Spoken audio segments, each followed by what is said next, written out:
Yeah. What will you be watching for now? So, put on your former chief prosecutor hat. Is there Right. any area that we have not explored? We tend to cover these things like sports, so it's, day to day, and it's of course gripping in many ways. But to stand back, what do you think really needs to be established at this point, and what will you be looking for? I mean, I think the defense. I mean, look, both those guys, the defense lawyers, are friends of mine, right? And there are, some of the members of the prosecution team are friends of mine, right?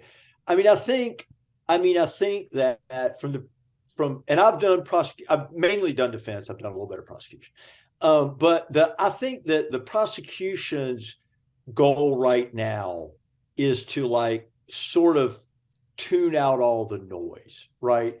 I mean, they don't have to prove why they allege he killed them. They don't have to prove that, right?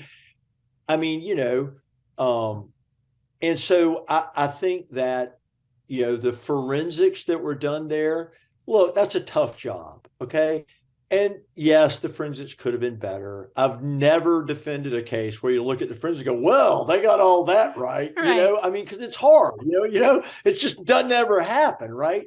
But at the end of the day, I mean, if I'm the prosecution, I think you need to be saying, all right, look, we acknowledge there's some stuff was screwed up on the forensics, but this isn't a forensics case, right? The forensics aren't what tie him to the crime, to the allegations, right?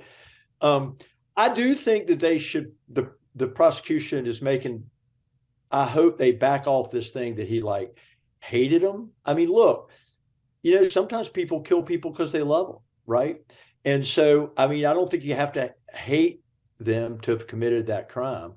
I do think that they might be able to make some hay about the opioid addiction. I mean, there is an ignorance among a lot of people that folks like, going back to like reefer madness, that Mm-hmm. people take, opioids are going to do crazy things. Well, they might be able to make some hay with that.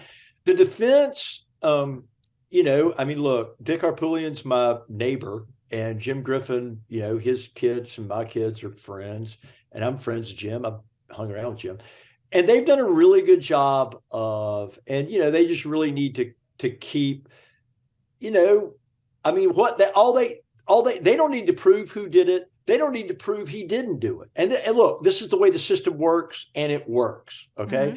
But I think that they need to, and they've done a good job so far of saying, look, are you really sure? I mean, it's a reasonable doubt case, right? And so, the government needs to keep the jury focused. And I think the defense, just needs to keep talking about, is this the kind of thing you really feel comfortable about, and we'll see what happens. I mean, I think we'll know this week. I mean, my understanding is they're going to rest on today. The prosecution, well, the government will probably have a witness or two they'll want to put up to clean some things up. And then it'll probably be over this week.